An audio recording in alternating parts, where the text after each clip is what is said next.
Imagine the feeling of running your finger along the edge of a blade so sharp it feels cold even in the heat of a furnace. A surface so perfect it looks like liquid silver frozen in time. Most of us look at an object like that and assume it was made by a machine, or perhaps by someone born with a divine gift that the rest of us simply don't possess. We tell ourselves that excellence is a genetic lottery or a result of having the best tools and the most expensive education. That assumption sounds logical until you look closer at a small, dusty workshop in rural Japan where the lights turn on every single morning at 3:30 a.m., decades after anyone has asked them to. There is a philosophy in Japan that rejects the modern obsession with hustle culture and minimum viable products. It is called Shokunin Katagi. Roughly translated, it means the spirit of the craftsman. But that definition is too small. It doesn't just mean making things well. It implies a social obligation to do your best, a spiritual imperative where the quality of your work is directly tied to the quality of your character. It suggests that if you cut a corner in your work, you are cutting a piece of your own soul. And while that sounds intense, understanding this mindset is the only way to explain how ordinary people transform into masters who seem almost superhuman. But here's the part most people miss. This transformation doesn't start with success. It usually starts with a desperate, humiliating failure. Let's go back to a specific moment in feudal Japan, inside a small village surrounded by mountains that block out the morning sun. Inside a forge, a 16-year-old boy is staring at a cold anvil. We don't need to know his name because his story is the universal story of anyone who has ever felt overwhelmed. 3 weeks ago, his father died suddenly from a fever. There was no time for goodbyes, and more importantly for their survival, there was no time to pass down the secrets of the trade. The father took generations of knowledge about heat, steel, and timing to the grave. The boy is left with 3 younger siblings, a sick mother, and a workshop that hasn't produced a sellable sword in a month. He has 2 logical choices. He can close the shop, sell the heavy tools for scrap, and take a labor job in the rice fields to feed his family immediately. Or he can try to figure out a complex metallurgical process alone, with no teacher, no experience, and no money. Most rational people would choose the rice fields. It's safer. It guarantees a meal today. But this boy had something inside him that he didn't have a name for yet. Late one night, searching through the workshop in a panic, he finds a wooden box hidden behind a stack of raw iron. Inside are yellowed parchments covered in his father's handwriting. These are the technical manuals, diagrams of hammer angles, notes on charcoal mixtures, and specific cooling times. He unrolls the first scroll and his heart sinks. But he doesn't understand the language. It's full of technical intuition. Phrases like, heat until the color of the setting sun, or strike when the iron breathes. It is a code without a key. But this is where the risk quietly increases. In our modern lives, when we hit a wall like this, when the instructions don't make sense and the path isn't clear, we usually pivot. We look for a hack. We look for a YouTube tutorial that simplifies it. We look for the easy way. The boy didn't have that luxury. That night, he made a psychological shift that serves as the foundation of Shokunin Katagi. He grabbed a brush and wrote on the bottom of his father's parchment, "I am a blacksmith. I will forge perfect katanas. I will honor this lineage." Notice what he wrote. He didn't write, "I will try to make swords." He wrote, "I am a blacksmith." The difference seems semantic, but neurologically it is gigantic. Trying is an action you can stop doing. Being is an identity you cannot escape. In the culture of that time, writing that down was a binding contract with reality. If he failed after declaring that, it wasn't just a business failure, it was a total collapse of self. The next morning, he starts at 4 a.m. He lights the furnace. He grabs the first bar of metal. He strikes. And it is a disaster. The metal cools too fast. He hits it too hard. The blade warps, looking more like a twisted root than a weapon. He tosses it aside and starts again. The second attempt is worse. The metal shatters when he tries to cool it in the water. This goes on for a week, then 2 weeks, then a month. He burns through their limited supply of charcoal. He ruins valuable iron. The family is eating reduced rations, just plain rice and whatever fish he can catch in the river at night. The neighbors begin to talk. They whisper that the boy is delusional, that he's chasing a ghost, that he should just accept he doesn't have the gift. And this is why the advice to just keep going, Sounds right, but can still be dangerous. Persistence without perception is just insanity. If he had kept hitting the metal the same way, he would have starved his family. But the boy didn't just keep going. He stopped. He realized that trying harder was breaking the swords. He needed to try differently.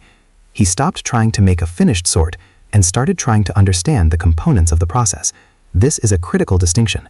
He stopped focusing on the result, the sale, and started obsessing over the cause. He began to treat the forge like a laboratory. Why did the metal crack? He looked at the fire. He realized the heat wasn't uniform. He started testing the charcoal arrangement. He spent 3 entire days doing nothing but heating metal bars to different shades of red and watching them cool. He didn't hit them. He just watched. Light red, dark red, cherry, orange, yellow, white. He compared these colors to the notes in the scrolls. Color of the setting sun. He realized his father wasn't being poetic. He was being precise. There is a specific orange-red that appears for only 30 seconds before the metal gets too hot. He practiced the hammer swing in the air without holding a hammer.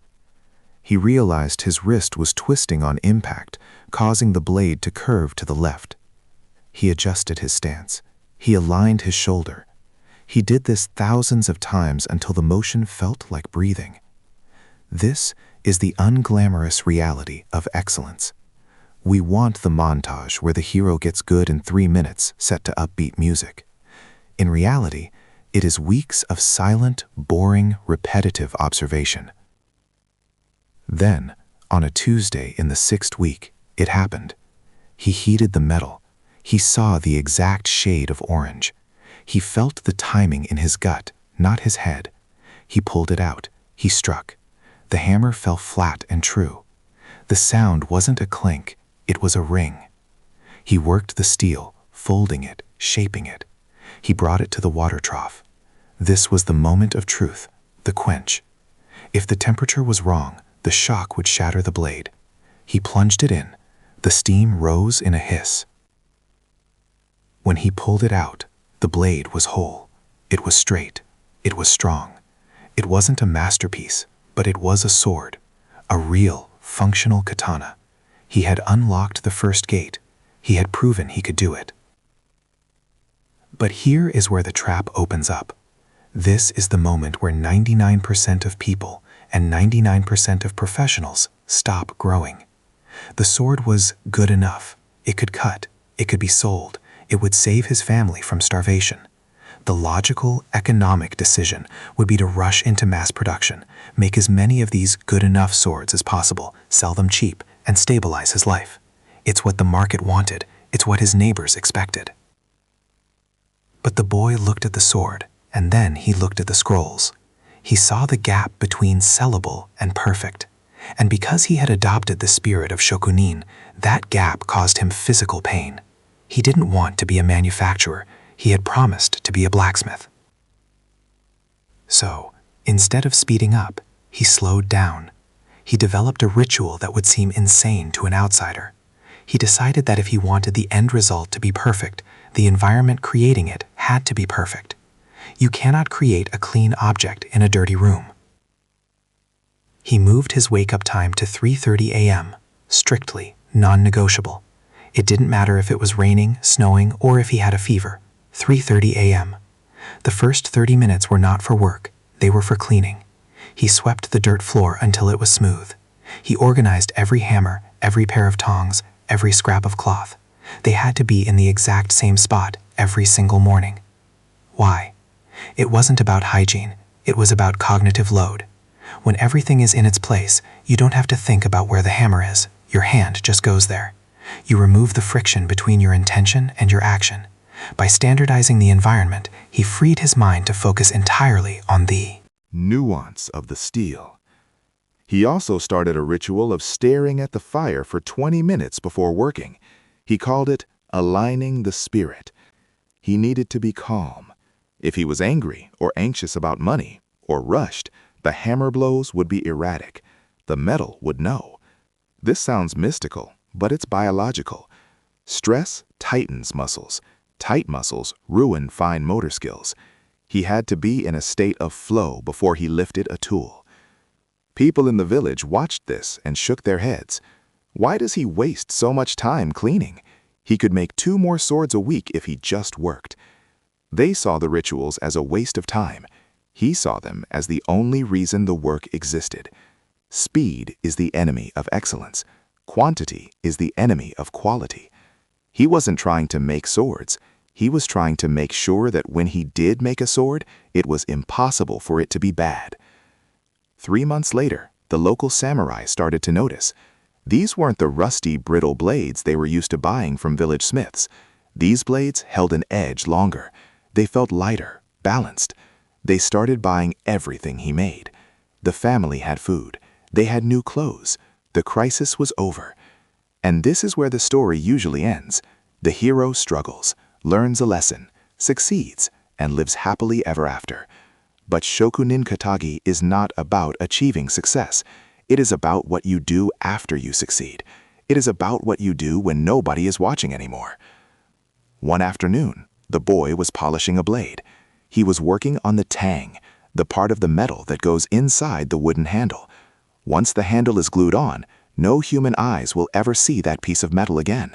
It will be buried inside wood for the lifetime of the sword. A rational person leaves that part rough. Why polish what cannot be seen? It's wasted effort. As he was polishing this invisible metal to a mirror finish, the door to the workshop slid open. The boy didn't hear it over the sound of his own focus. Standing in the doorway was a commander from the regional army, a man who had seen thousands of swords, a man who carried the power of life and death. He stood silently, watching the boy polish a piece of metal that was destined to be hidden. The commander stepped forward and asked a simple question that cuts to the core of everything we do in our careers. "Boy," he said, "why are you polishing the tang? The handle will cover it. No one will ever know if it's rough or smooth." The boy didn't look up. He didn't stop moving his hand. He just said, "I will know." This is the terrifying standard of the Shokunin. It is the realization that you are not working for the client, or the boss, or the paycheck. You are working for the work itself. The commander stood there for a long moment, processing this. He had come to buy a weapon. He realized he was looking at something much more dangerous, a man who could not be compromised. The commander smiled, a rare expression for a man of war. "I want you to forge my personal sword," he said, "and I don't care how long it takes." This commission was the golden ticket. It was fame, fortune, and security. But for the boy, it wasn't a reward, it was a test. A test that would push him to the absolute brink of his sanity and force him to choose between his health, his logic, and his spirit. Because agreeing to make a masterpiece is easy. Living through the process of creating one is a nightmare that very few people survive. We need to talk about what happened next because it destroys the romantic idea of passion and replaces it with the brutal reality of obsession. Passion is fun, obsession is fuel, and the boy was about to burn. For 3 months, the village barely saw him. He didn't just work, he disappeared into the task. The commander's sword wasn't just a piece of metal to him anymore, it was an extension of his own nervous system. He forged the blade, and if the fold of the steel wasn't perfectly aligned, not just visually but structurally, he didn't try to fix it. He melted it down and started over. He restarted 5 times. 5 times he destroyed weeks of work because he felt a vibration in the hammer that whispered imperfection. He wasn't eating enough, he was sleeping in 4-hour shifts. This is the dark side of excellence that the motivational posters don't show you. It is isolating, it is exhausting. But there is a strange paradox here. While his body was deteriorating, his spirit was becoming bulletproof. He was entering a state that psychologists today might call flow, but the Japanese call mushin, no mind. He wasn't thinking about the money he would get. He wasn't thinking about the commander's approval. He was simply channeling the laws of physics into a physical object. When the day of delivery finally arrived, the commander returned. He didn't say a word, he just took the sword. He drew it from the scabbard, and the sound was like a whisper of silk. The light caught the blade, revealing a pattern on the steel that looked like ocean waves frozen in a storm. It was beautiful, yes, but more importantly, it was terrifyingly efficient. The balance was so precise that the heavy weapon felt weightless, floating in the hand as if it wanted to move on its own.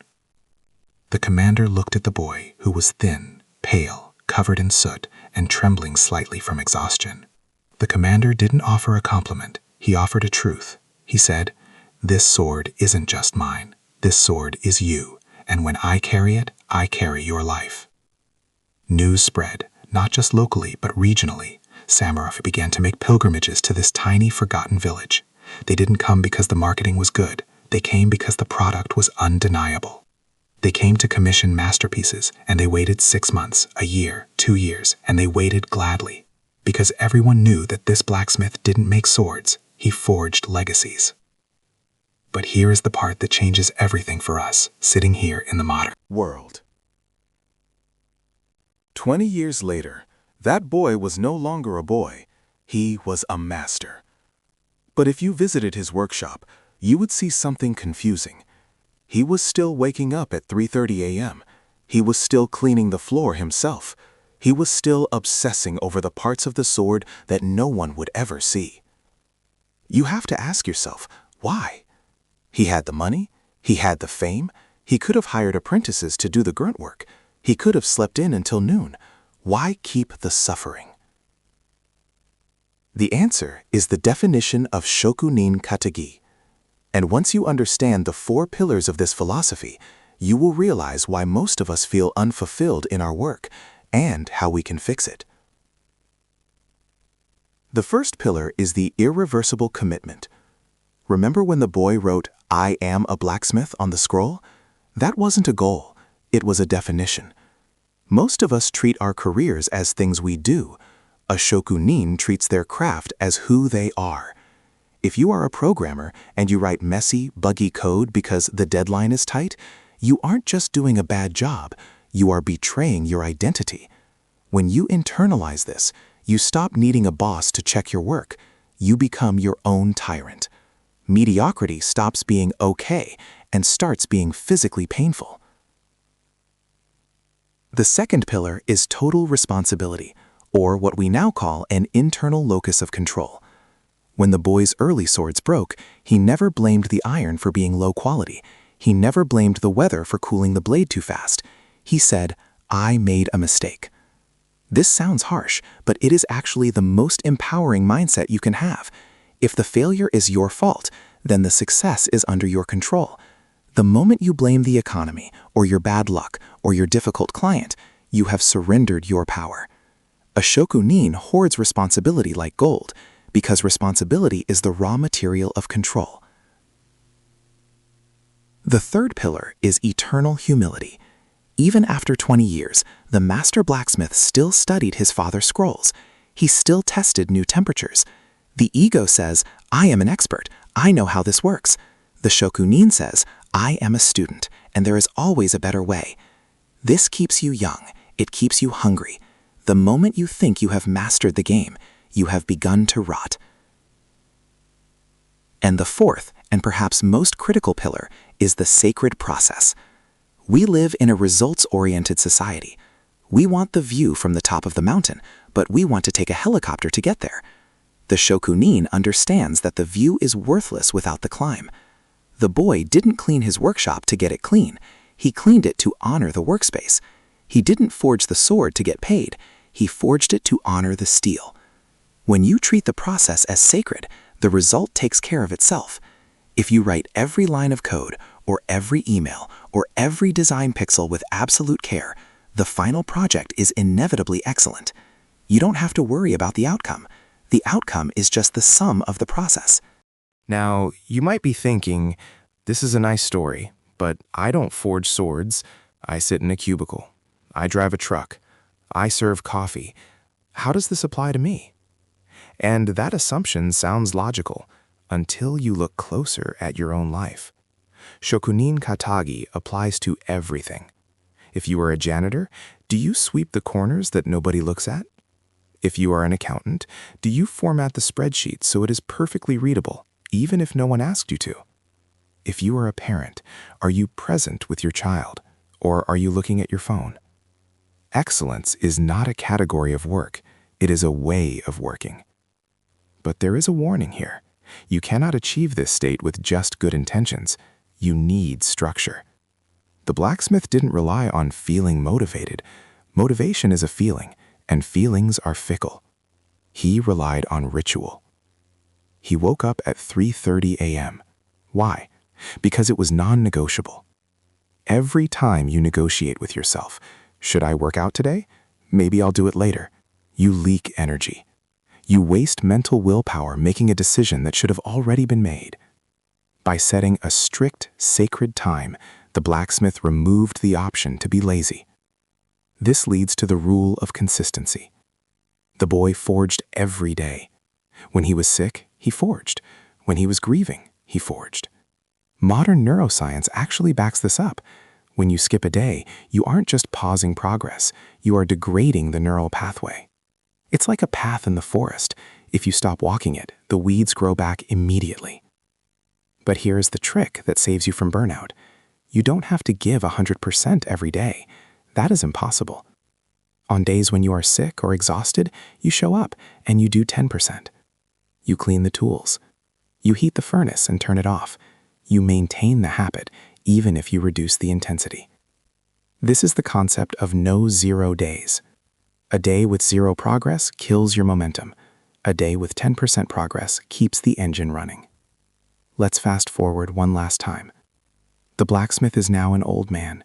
He is teaching his own children. But he doesn't start by teaching them how to hit the metal. He starts by teaching them how to clean the floor. He teaches them that if they cannot respect the broom, they will never respect the sword.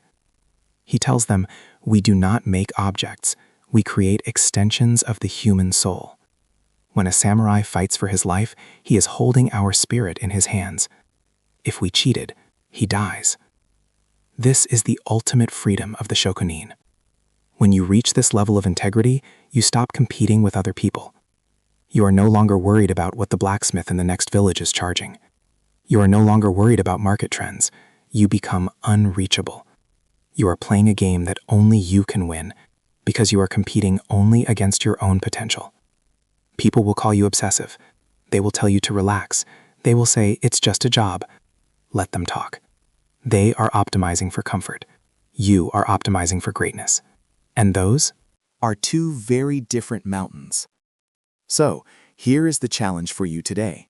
You don't need a forge. You don't need a samurai commander. You just need to look at the work in front of you, that report, that project, that conversation, and ask yourself, am I trying to get this done, or am I trying to do this right? Am I polishing the part that no one sees? Because eventually, the truth comes out. The handle rots away, the facade crumbles, and the world sees what is underneath. Make sure that when they look at your work, they see silver, not rust. If you are ready to stop accepting mediocrity in your own life, you don't need to announce it to the world. You just need to write it down for yourself, like the boy did on that scroll. Define who you are, set your ritual, and then simply begin.